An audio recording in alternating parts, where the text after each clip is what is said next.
За үнэнг бол олдгоо. Үнэнг олох олохдоо шинжлэх ухаанаар олдог. Үнэн гэж үнэхээр байдаг.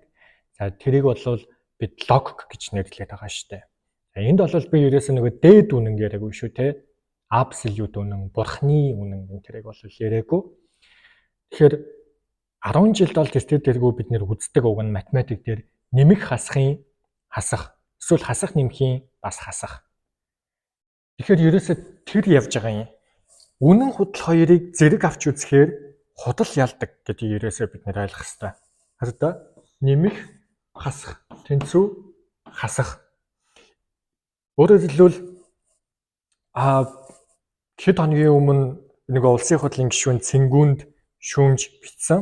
За Цэнгүүн гишүүн болоод бусад чөлөө зах зээлийг дэмжигчдийг үзэж байгаагаар нийгэм бол хэцүү байна тий хэцүү байна, ядуурл их байна. Нийгэм ийм муухай хэцүү байгаа учраас хүүхэд төрүүлж өсгөхөд тий хэцүү байна. Тиймээс хүүхэд төрүүлэхээс айж гин. Хүүхэд төрүүлж өсгөж ингэж хүүхдээ ийм нийгэмд амьдруулмааргүй байна. Тийм учраас төрөлт ингээд буурсан.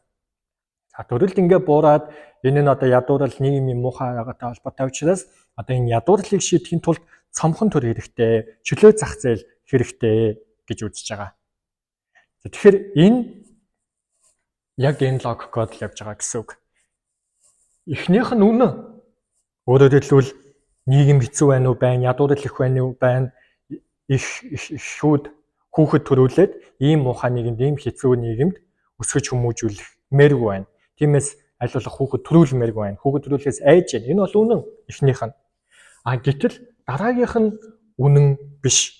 Өөрөөр хэлбэл тийм учраас ядуурдлыг чөлөө зах зээл арилгана гэдэг юм уу. Тийм учраас ядуурдлыг төр цомхон байж арилгана гэдэг бол худлаа. Тиймээс энэ аргумент бүхэлдээ худлаа. Яагаад гэвэл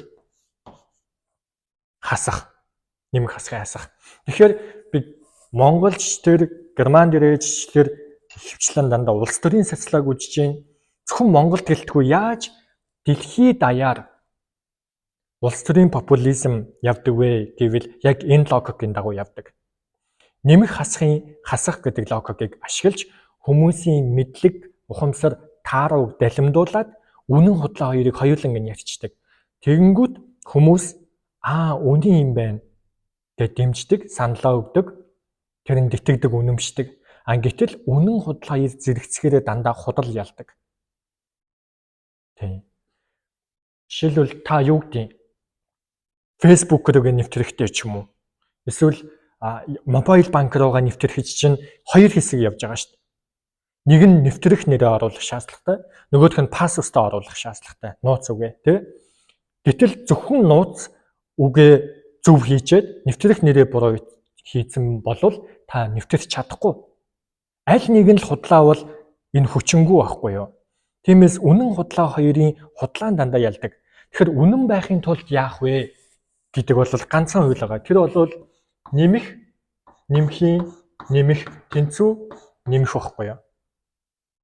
Хоёулаа үнэн байж үнэн болно. Таны нэвтрэх нэрч тэр, таны нууц өгч тэр хоёулаа үнэн буюу зөв байж та нэвтэрч чадна. Хүчинтэй. Энэ бол үнэн. Тэгэхээр улс төрийн популизм бүх улс оронд дандаа ингэж явагддаг. Хүмүүсийн мэдгүйг далимдуулаад худлын дунд үнэнг авчулцдаг. Эсвэл үнний дунд худлыг авчулцдаг. Тэгээд энэ бүхэлдээ худал болдог. Гэтэл хүмүүс тэр үнэн гэсэн нэг хэсгийг нь харцгаад үнэн юм байна, зөв юм байна ч гэх юм уу. Ингээ үнэмшээд дэмжээ явцдаг. Тэгэхээр ингэж улс төр ажилдаг бид хувь хүмүүс хэрсүү байх ёстой, ухамсараа дэвшлүүлэх ёстой гэж яриад байдаг. Ингэж хэлээд юу ч өөрчлөгдөхгүй. Хичнээн хүмүүс хэрсүү бай гэж хэлээд хүмүүс хэрсүү болохгүй.